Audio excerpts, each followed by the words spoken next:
Jordan Cole was 34 years old, and on the night he got married, he couldn't sleep. He was a civil engineer, the kind of man who pressed his own tux, arrived an hour early to check the flowers, and tipped the venue coordinator out of his own pocket, the kind of man who built things to last. He and Amber had been together 4 years. He owned their home outright. He had saved for her ring without telling a single soul. That night, barefoot on the warm stone path of their wedding villa, he walked past his brother's window to get a glass of water. What he heard through that cracked window, his new wife's voice, breathless, unguarded, saying his brother's name, stopped him completely. Jordan stood in the garden of his own wedding night and didn't make a sound. Because the man his wife and his brother had spent 18 months underestimating had just heard everything he needed to hear, and he was already thinking. Before we jump into the story, comment where in the world you are watching from and subscribe, because tomorrow's story is one you need to hear. Through the early morning mist, Jordan Cole pulled into Bellhaven Villa's circular driveway exactly 1 hour before the first vendors were scheduled to arrive. The Spanish-style estate stood quiet and proud against the Virginia countryside, its ivy-covered walls still pearled with dew. He parked his meticulously maintained sedan and took a moment to straighten his tie in the rearview mirror. Inside his garment bag, his pressed tuxedo waited without a wrinkle. He'd spent 40 minutes on it the night before, working each seam with careful attention. It wasn't that he didn't trust the dry cleaner, it was simply that some things deserved personal attention. The venue coordinator, Sarah, looked surprised to see him so early. "Mr. Cole, we weren't expecting anyone for at least another hour. Just wanted to check on a few details," Jordan said, offering a warm smile as he reached for his wallet. He pulled out a crisp $100 bill. "For the extra sound system check we discussed?" Sarah's eyes widened slightly. "Of course. I'll have Mike run it twice before the ceremony." Jordan nodded, already moving toward the courtyard where the florist's van had just pulled up. He'd specifically requested white roses with blue thistle for his mother's corsage. Paulette Cole deserved nothing less than perfect on her son's wedding day. The morning light strengthened as Jordan moved through his mental checklist.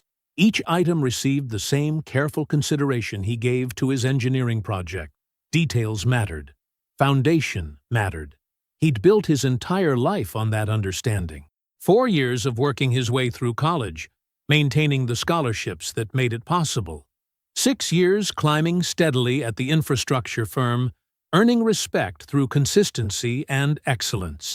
The down payment he'd saved for the house, refusing shortcuts, building something real. And now Amber, the final piece of the life he'd worked so deliberately to create. He remembered the day Devante met her. His brother had whistled low and said, "Now, that's a good one, little brother." Jordan had felt proud then, proud that his steady, patient approach to life had led him to someone who could impress even his charismatic older brother. The morning progressed smoothly until Jordan remembered Amber's earring case, still sitting on his dresser at home. She'd left it there yesterday after trying on the complete outfit one last time. He drove the 20 minutes back to retrieve it, knowing she'd want those particular pearls for the ceremony. When he returned to Bellhaven, the bridal preparation suite was already busy with activity. He heard voices through the heavy wooden door, and then Devante's distinctive laugh, rich and easy, the same laugh that had filled family gatherings since they were kids. Jordan knocked, the earring case solid in his hand. The door opened to reveal Devante, looking relaxed in his groomsman's suit. "Hey, little brother," just giving the bride some pre-game hype. Behind him, Amber sat at the vanity in her silk robe, her smile bright and perfect in the mirror. "Jordan, you're not supposed to see me yet." "Just dropping off your earrings," Jordan said, handing the case to Devante. "Didn't want you to worry." "Always taking care of everything," Amber said, her voice warm. "Now shoo, it's bad luck." The ceremony itself was everything Jordan had planned for. Late afternoon sun streamed through the villa's arched windows as he stood at the altar, watching Amber glide down the aisle in vintage lace. She was breathtaking, exactly as he'd known she would be. His vows came straight from his heart, unpolished, but real. Amber, I promise to build our life with the same care and dedication I've built everything else, to be your foundation, to face whatever comes together, honestly and completely. Amber's vows were eloquent, clearly rehearsed to perfection. Jordan, you represent everything I've ever wanted in a partner. Your stability, your success, your devotion, they mean everything to me. I promise to be worthy of the life we'll share. She smiled at their gathered guests, 70 faces glowing with approval. Jordan watched her, memorizing every detail of this moment he'd worked so carefully to create. If he noticed that her smile seemed to stop just short of her eyes, he filed that observation away with all the other small details he naturally catalogued. After all, she was probably just nervous. This was their beginning. Everything that mattered lay ahead of them. The late afternoon light caught her engagement ring, the one he'd saved for month by month, telling no one until he could afford exactly what she deserved. It threw rainbow patterns across her white dress as she turned to face their friends and family. Every inch the radiant bride. The reception transformed Belhaven Villa's courtyard into something magical. Strings of fairy lights crisscrossed overhead like fallen stars, casting a warm glow over the 70 guests who filled the space with laughter and conversation. The air carried the rich scents of low-country cuisine, shrimp and grits, Carolina gold rice, and fresh-baked cornbread that reminded Jordan of Sunday dinners at his mother's house. Jordan stood near the dance floor, watching Amber chat with college friends. Her wedding dress caught the light perfectly, another detail that had worked out exactly as planned. The DJ was keeping the energy high but not overwhelming, reading the room with the skill Jordan had hoped for when he'd hired him. A gentle touch on his arm pulled his attention away. His mother, Paulette, stood beside him in her navy dress, the white and blue corsage perfect against the fabric. Her expression carried a weight that didn't match the celebration around them. "Baby, I need you to watch that brother of yours tonight," she said quietly, her voice barely carrying over the music. "Something feels off." Jordan laughed softly, squeezing her hand. "Mama, everything's perfect. You worry too much." But Paulette's eyes stayed serious. "I've watched that boy his whole life. I know when something's not right." Across the courtyard, Jordan noticed Rita, Amber's maid of honor, standing alone by the bar. She was staring at Amber with an expression that made him pause. Not the joy you'd expect from a best friend on a wedding day, but something heavier, something that looked almost like guilt. Before he could process that thought, she turned away and ordered another drink. The evening flowed smoothly into toasts and dancing. Jordan's uncles told embarrassing stories about his childhood. His college roommate praised his character, and Devante delivered a best man speech that had everyone laughing. Everything felt warm and right, exactly as it should be. At 9 p.m., Amber found him between songs. She pressed close, her perfume familiar. "I've got such a headache coming on," she said, rubbing her temple. "I need to lie down for a bit. I'll meet you in the suite in an hour." "Want me to come with you?" Jordan offered, but she was already shaking her head. "No, stay. Enjoy your uncle's stories. I just need some quiet time." She kissed his cheek and slipped away through the crowd, the white of her dress visible until she disappeared into the villa's shadows. Jordan stayed, being the gracious groom. His childhood friend Marcus insisted on another toast. His cousin Sarah wanted a dance. Time moved in that strange way it does during celebrations, both fast and slow at once. By 11 p.m., the party had wound down to just the diehards. Jordan made his way to their suite, expecting to find Amber rested and waiting. The room was empty, the bed untouched. He checked his phone. No messages. The sitting room down the hall was dark and quiet. He changed into sleep clothes, tried to read, checked his phone again. No messages. Midnight approached with a weight he couldn't quite name. Sleep wouldn't come. At 12:08 a.m., he decided to walk to the courtyard kitchen for water. The stone path felt cool under his bare feet as he moved through the shared garden. Half the fairy lights still glowed overhead, creating pools of soft light between deeper shadows. The night air carried the lingering warmth of a Virginia summer, heavy with the scent of jasmine. Jordan walked quietly, his mind drifting, until he passed Devante's suite. The window was cracked open about 2 inches. The old villa had no central air in the guest rooms, and the night was warm.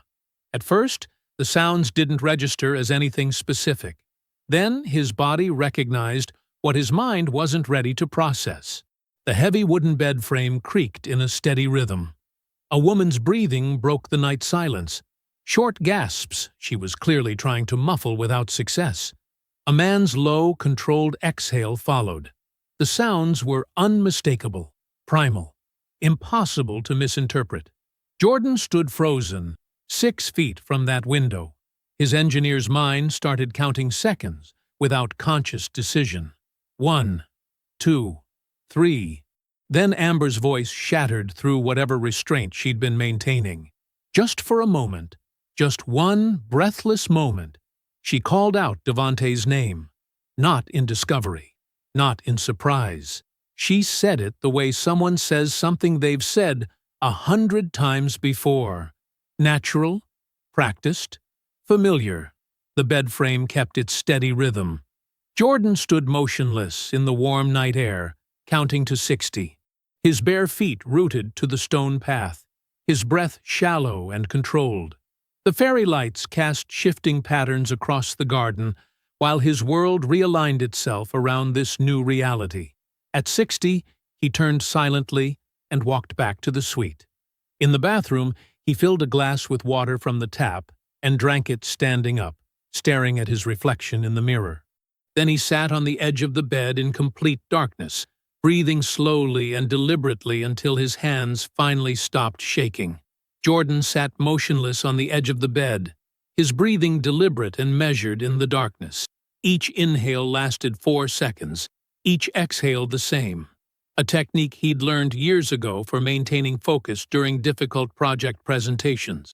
Now it served a different purpose, helping him lock down the tremor that wanted to take over his hands. The digital clock on the nightstand cast a red glow. 1:17 a.m., his wedding night. The thought carried no joy now, only a cold clarity that spread through his chest like ice water. He would not react. Not yet. An engineer never started construction without a complete survey of the ground beneath the foundation. At 1:30 a.m., the door opened quietly. Amber's silhouette appeared in the dim light from the hallway. She paused when she saw him sitting there. "You're still up," she said softly, closing the door behind her. "Where were you?" Jordan kept his voice steady, curious rather than accusing. "Oh, I'm sorry, honey. I fell asleep in the sitting room." The lie flowed smooth and practiced from her lips. No stumble, no hesitation, no guilty rush to explain. "That headache really knocked me out." Jordan watched her move through the darkness, noting how she didn't turn on any lights, how she kept her movements fluid and controlled. This wasn't her first time crafting a careful return in the dark. "You feeling better now?" he asked. "Much better." She slipped into bed beside him, smelling of fresh soap. Recently showered. Another detail that clicked into place. "Let's get some sleep. Big brunch tomorrow." Jordan lay back against the pillows, staring at the ceiling while Amber's breathing eventually settled into the rhythm of sleep beside him. He didn't sleep. He cataloged everything instead. The timeline, the sounds, the casual confidence of her lie, the way she'd managed the entire evening like a carefully orchestrated performance. Morning arrived with bright Virginia sunshine streaming through the villa's windows. Jordan showered, dressed, and headed to the farewell brunch in the courtyard with the precise movements of a man operating on automatic pilot. His face gave nothing away as he thanked guests for coming, accepted congratulations, and played the role of satisfied newlywed. But he watched. He watched everything now with new eyes. Devante worked the crowd with his usual charm, laughing easily and clapping Jordan on the shoulder whenever they passed each other. But there was something else in his brother's manner. Not the shifty guilt of someone afraid of being caught, but the relaxed confidence of someone who believed he'd already won. When Devante looked at Jordan, there was almost pity in his eyes, as if Jordan was the one who didn't understand how the world really worked. Jordan noticed how Devante never quite looked directly at Amber, but always seemed to know exactly where she was in the room. How they maintained a careful distance that felt more deliberate than natural. Small details that would mean nothing to anyone else, but to Jordan's newly awakened awareness, they were like neon signs. As guests began departing, Jordan spotted Rita gathering her purse and overnight bag. She'd been quiet all morning, nursing what looked like a hangover, but felt like something heavier. Jordan approached her casually. "Rita, do you have a few minutes before you head out? I could use your help with something." She startled slightly but nodded. "Of course, Jordan." He led her to a quiet corner of the courtyard, choosing a table partially screened by potted palms. Rita sat down, her hands fidgeting with her bag strap. Jordan took the seat across from her and met her eyes directly. "How long has this been going on?" The question landed like a physical weight. Rita's face went pale, then flushed. Her mouth opened, closed, opened again. No words came out. "Rita." Jordan's voice remained gentle but firm. "I need to know." She looked down at her hands, then back up at him. Her lower lip trembled. "Jordan, just tell me the truth. That's all I'm asking for." 3 minutes. That's all it took for Rita's composure to crack completely. Tears spilled down her cheeks as 18 months of carried guilt finally found release. Jordan sat perfectly still, his face a mask of calm, as the full weight of the betrayal began to take shape in Rita's halting confession. Rita's hands trembled around the untouched coffee cup as she spoke, her voice barely above a whisper. "It started about 18 months ago. I found out by accident."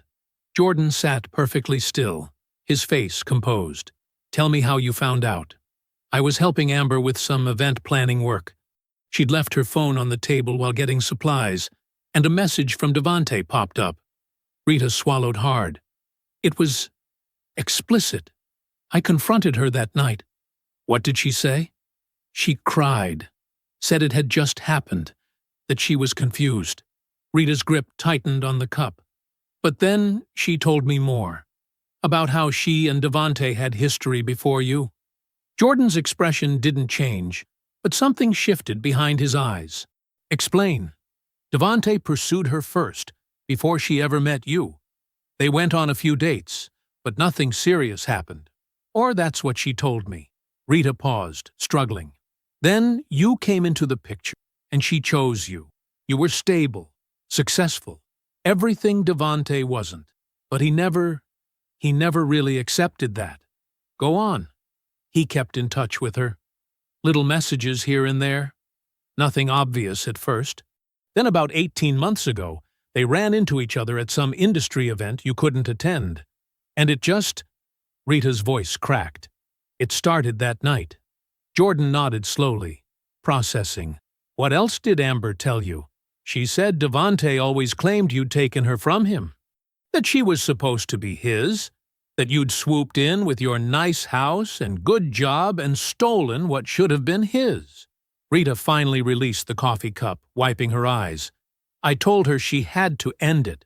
She promised she would after the wedding. She said she just needed time to figure out how to let him down gently, without causing family drama." "And you believed her?" "I wanted to." Rita's shoulders slumped. "I should have told you. I know that now. She was my best friend. I thought if I gave her time." "It's done now," Jordan said quietly. "I'll need you to write down everything you've told me. Dates, details, conversations, Everything you can remember. Can you do that? Rita nodded quickly, relief flooding her face at being given a concrete task. Of course. When? I'll have my lawyer contact you next week. Jordan stood, straightening his jacket. Thank you for telling me the truth today, Rita. Jordan, she looked up at him, tears threatening again. What are you going to do? What needs to be done?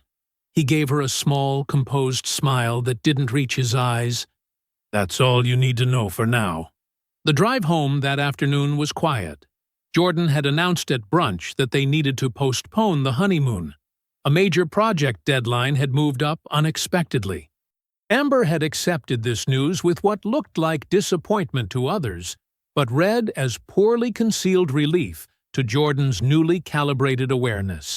Now she sat in the passenger seat, scrolling through her phone, occasionally making small talk about wedding gifts they'd received.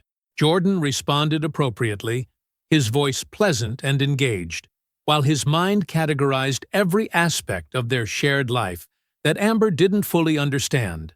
The house's deed solely in his name, the prenuptial agreement's morality clause her lawyer had dismissed as unenforceable, the separate accounts he'd maintained even after their engagement. They pulled into the driveway of the two-story colonial he'd purchased 3 years ago, before Amber had entered his life. She'd moved in 6 months ago, filling the space with her presence, but never truly establishing legal claim to it. Jordan watched through the rearview mirror as she pulled her suitcase from the trunk, noting how comfortable she looked walking up to their front door. She didn't know that comfort was temporary. She didn't know about Virginia's specific legal statutes regarding infidelity and property rights. She didn't know that Jordan had spent years learning contract law as part of his engineering career, or that he understood exactly how evidence needed to be presented to be legally actionable. He followed her inside, carrying his own bags, mentally noting every item she'd brought into his home and every joint purchase they'd made since the engagement.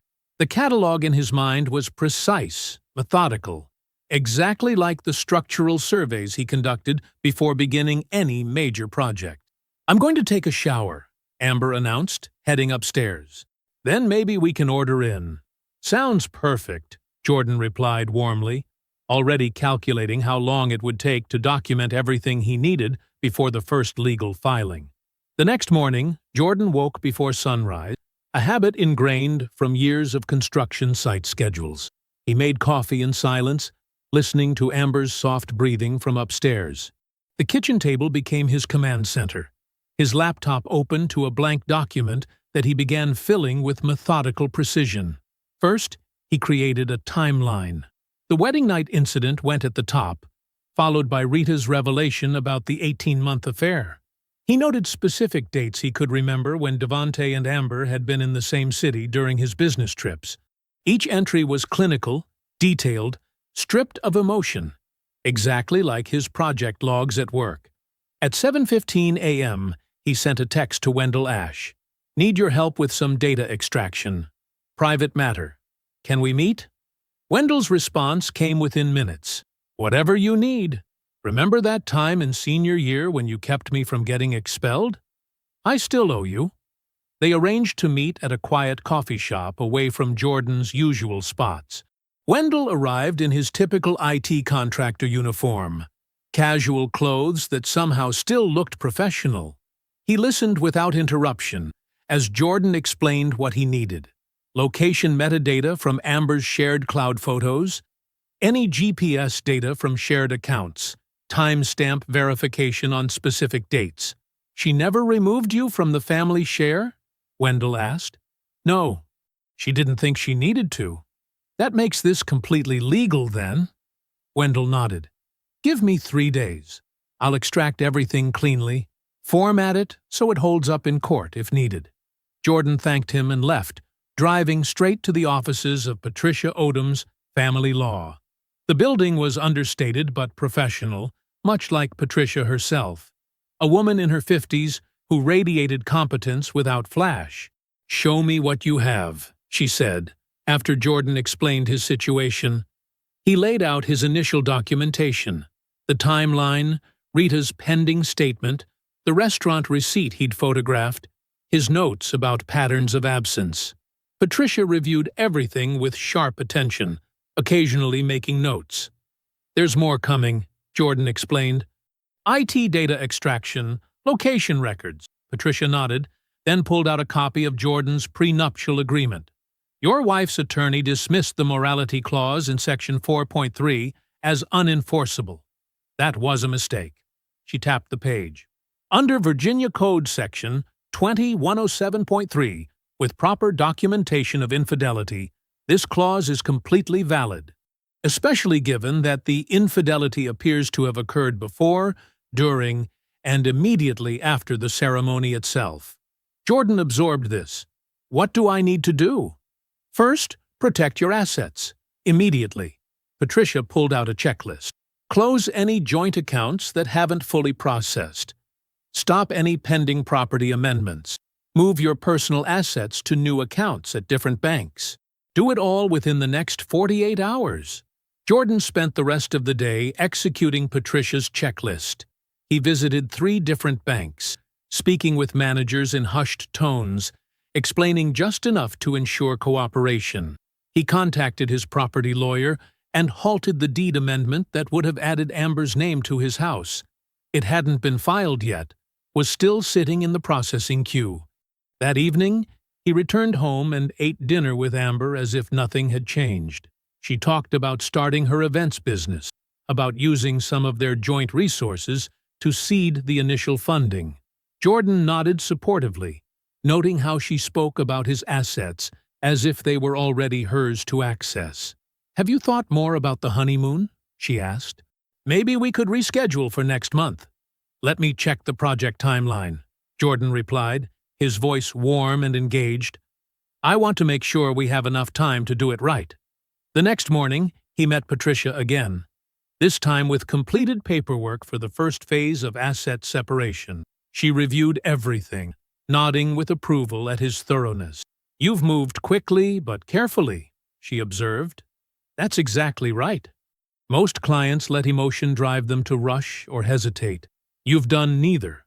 Jordan nodded, signing where she indicated. "I'm an engineer. We build things step by step. Make sure each layer is solid before adding the next." Patricia gathered the signed documents, extending her hand. "We'll file these today.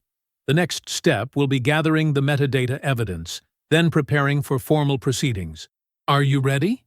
Jordan shook her hand firmly, feeling the quiet certainty of someone who had laid a proper foundation. "Yes," he said simply, standing to leave. "I'm ready." The evening sun had already set when Jordan opened Wendell's email in his office. The building was empty, most employees gone for hours, leaving only the soft hum of the HVAC system and distant traffic below. He clicked the attachment, entering the secure password Wendell had texted separately.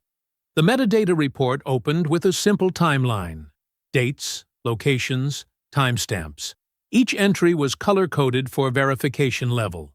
Green for multiple confirmations, yellow for strong probability, red for inconclusive. Almost everything was green. Jordan leaned forward, scrolling slowly. 8 separate occasions spread across 18 months materialized in precise digital clarity. March 15th.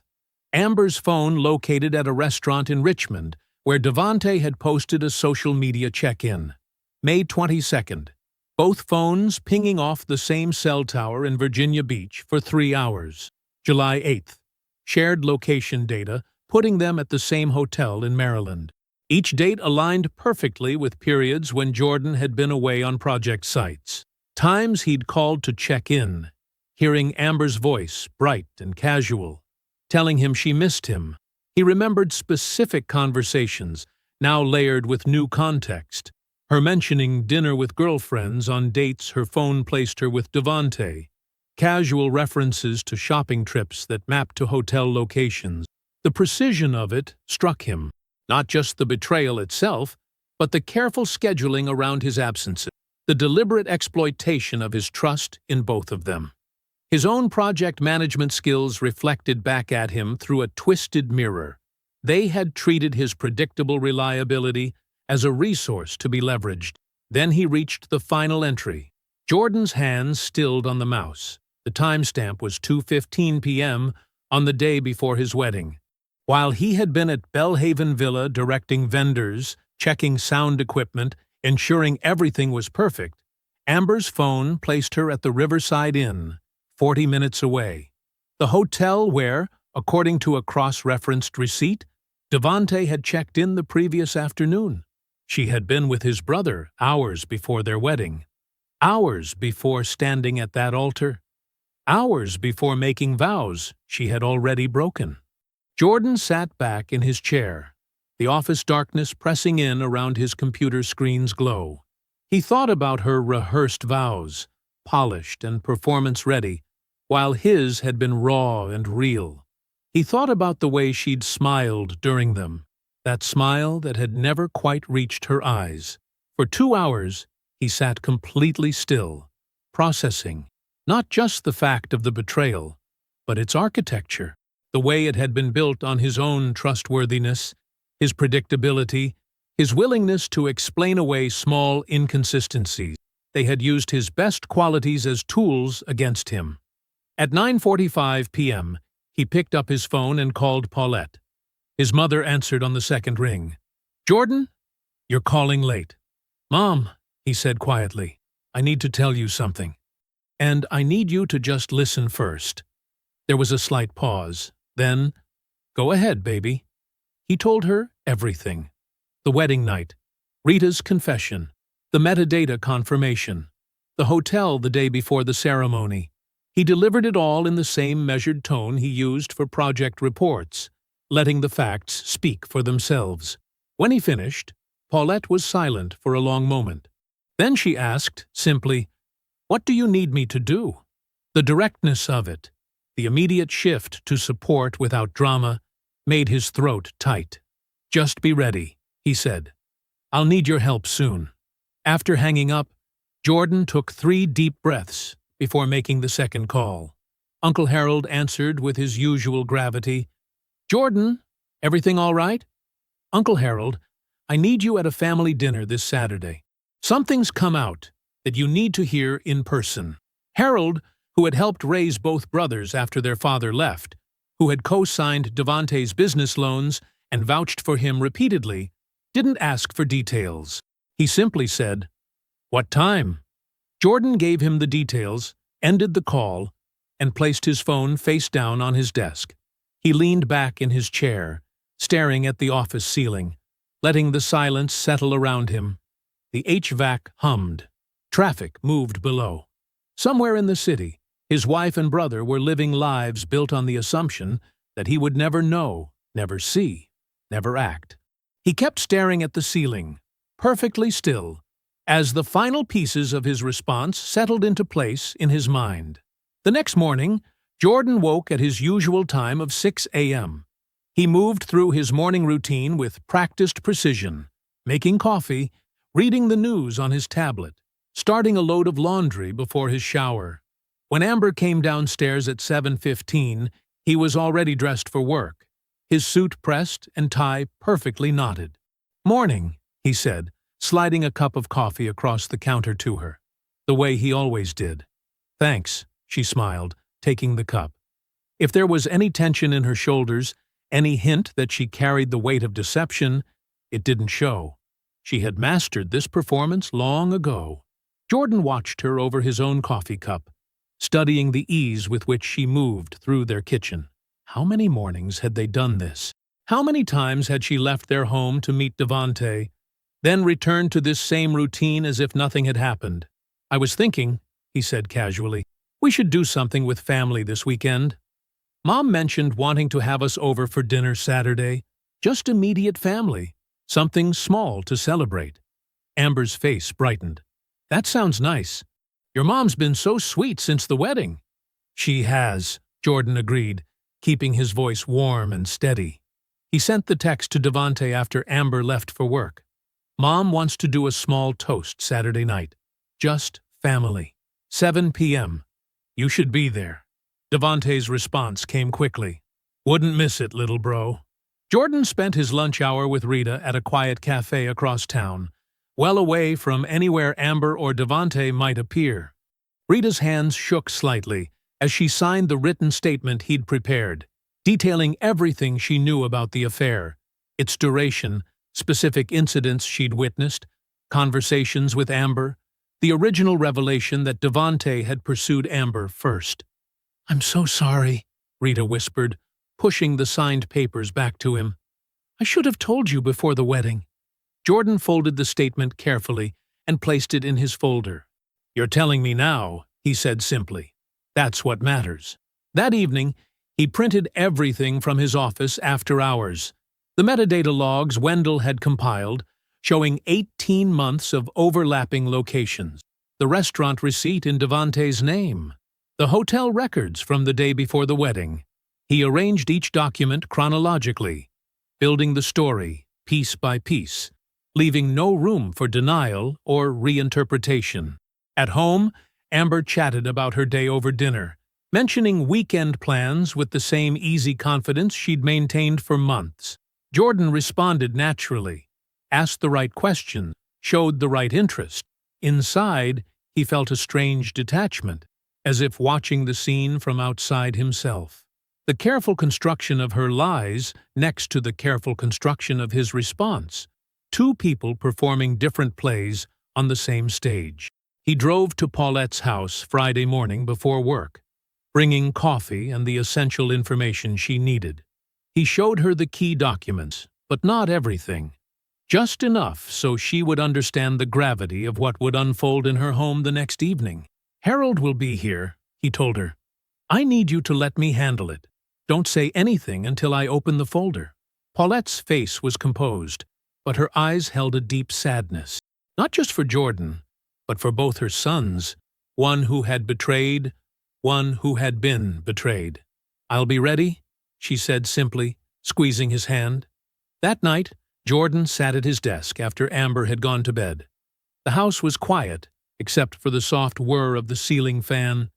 He opened the folder one last time, verifying each document was in place, each piece of evidence arranged in the order he needed. The metadata logs, Rita's statement, the restaurant receipt, the hotel records, the timeline he'd constructed, mapping every lie against its corresponding truth. He ran his finger along the edge of the papers, feeling the weight of what they represented.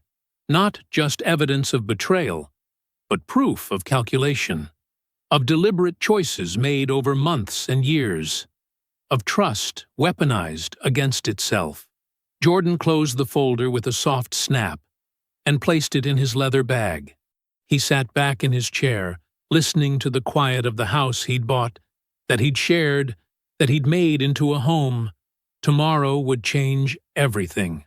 But tonight, in this moment, he simply sat still, letting the silence wrap around him like a familiar coat.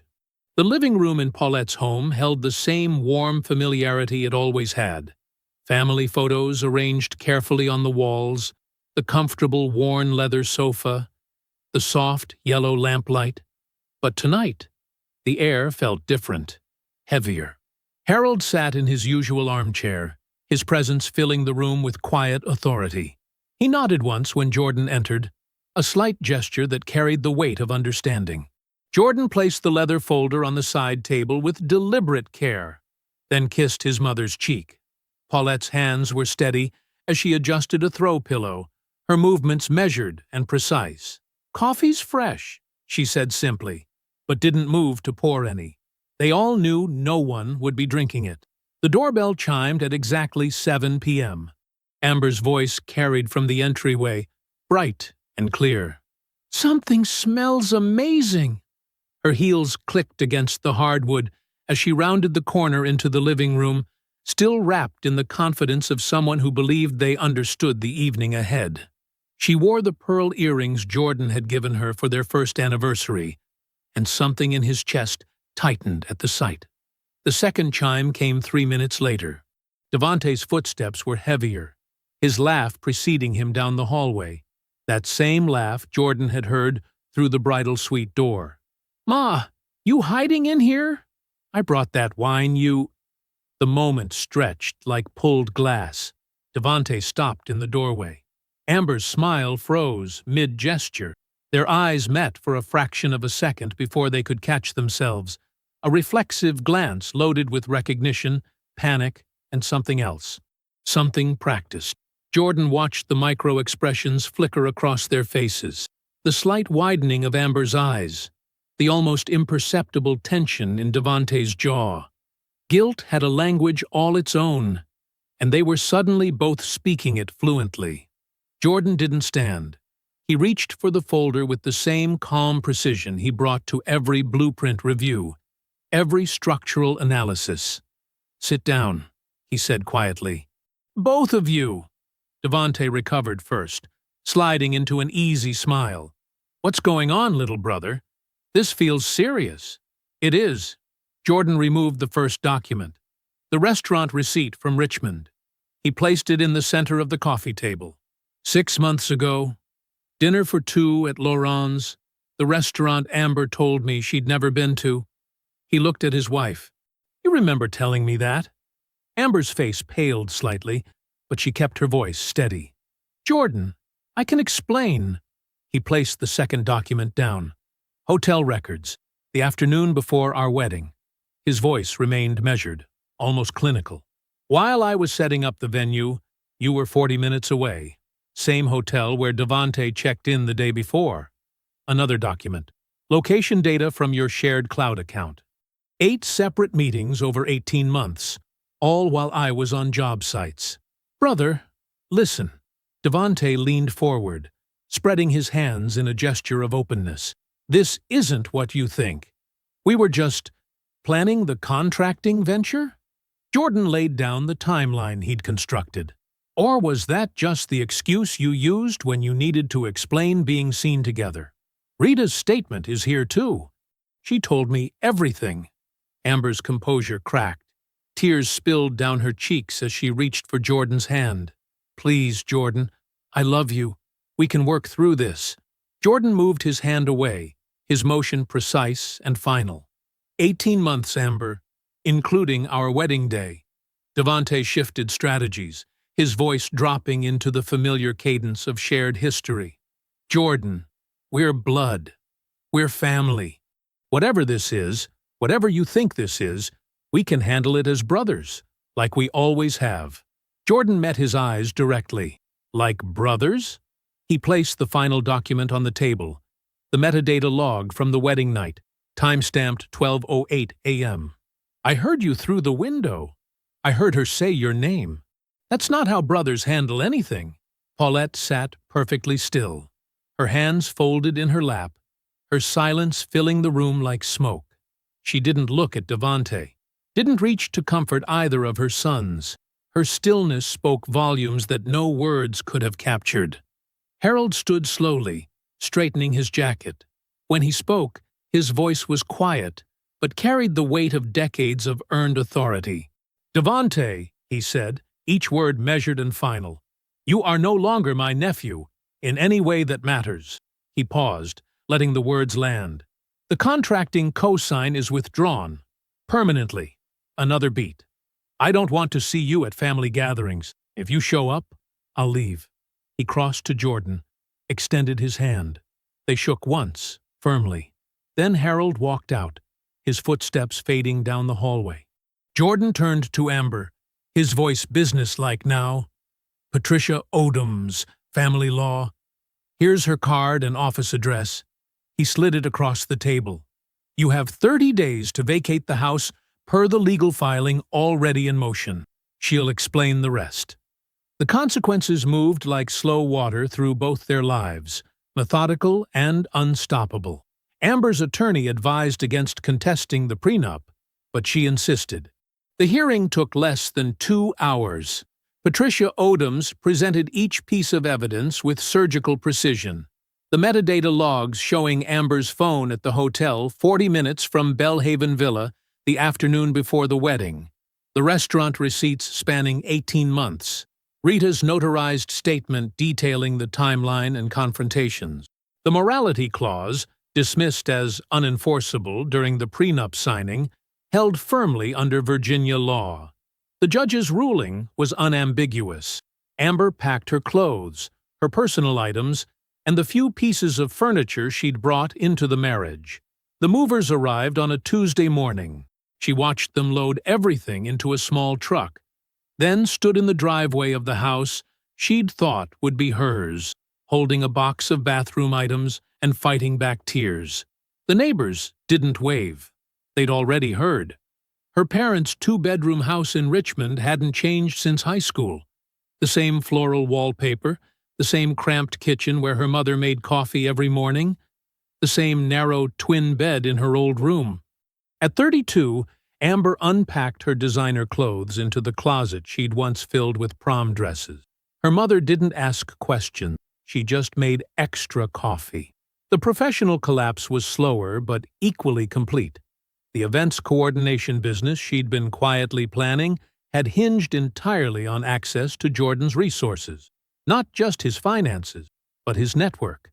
The civil engineering firm's holiday party she'd been set to coordinate canceled with a polite email.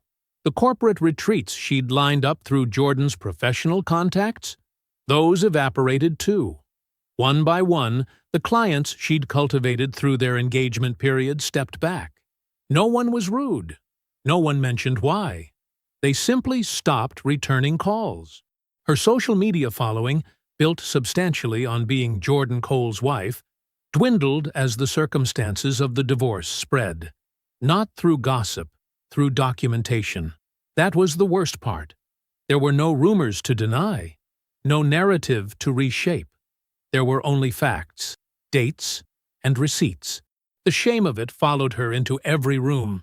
She was the woman who'd spent her wedding night in her husband's brother's bed and lost everything because of it. Devante's unraveling moved on a parallel track. The bank's rejection letter was brief and final. Without Harold's co-signature, the contracting loan was declined. The vendors he'd been courting, the suppliers he'd promised business to, the subcontractors he'd started scheduling, all of it depended on capital he no longer had access to. His phone stopped ringing. Emails went unanswered. The family withdrawal was quieter but cut deeper. No one announced anything. No one had to. Harold's word carried the weight of law in their circles, and his position was clear. The Sunday dinners Devante had taken for granted stopped. The casual drop-ins at cousins' houses weren't welcomed anymore. His mother's kitchen, always open before, felt suddenly foreign. 2 months after the dinner, Devante showed up at his cousin Marcus's birthday gathering. He walked in carrying a gift bag and his usual easy smile. The room didn't empty. That would have been easier to handle. Instead, it shifted around him like water around a stone. Conversations continued but grew shorter. People were polite, proper, and brief. No one was hostile. They simply found reasons to be elsewhere, drifting to other rooms with casual excuses that all meant the same thing. You don't belong here anymore. He left after 30 minutes, the gift bag still in his hand. He didn't try another family event. Amber sat in her childhood bedroom that same evening, surrounded by boxes she hadn't bothered to unpack. She stared at her phone. No notifications, no client emails, no RSVPs to events she wasn't planning anymore. The life she'd thought she was building had been a house of cards, and Jordan had pulled out the foundation with quiet, devastating precision. Across town, Devante sat alone in his apartment, the bank's rejection letter on his coffee table. He'd spent years telling himself that Jordan was the boring one, the predictable one, the brother who didn't know how to really live.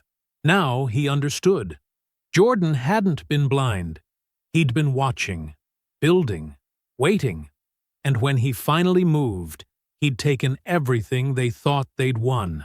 They'd both gambled everything on the assumption that Jordan Cole would never see what was right in front of him. They'd been wrong, and being wrong had cost them everything they were reaching for. 14 months passed like water under a well-built bridge.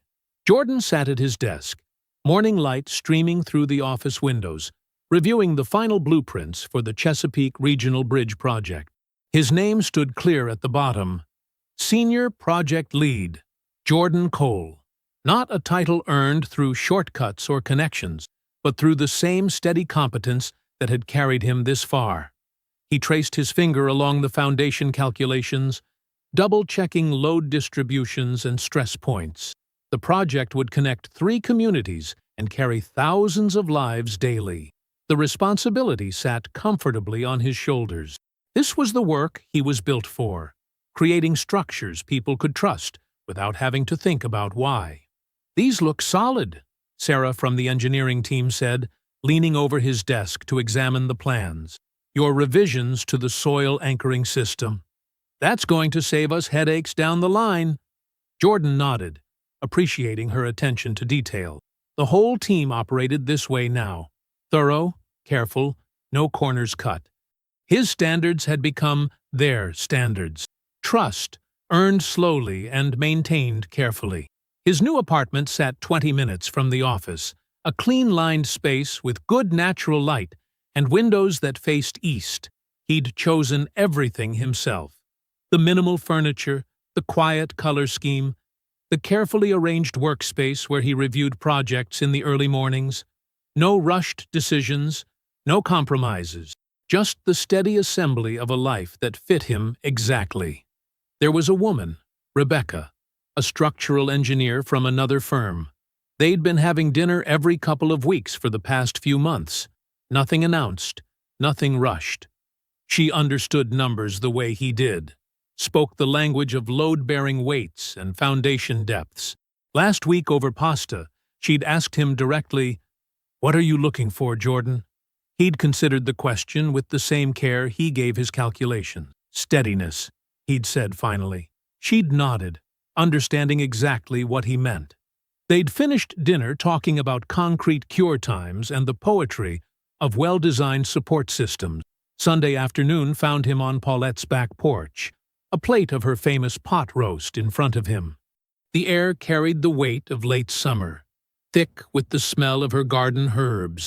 She didn't mention Amber or Devante, hadn't in months.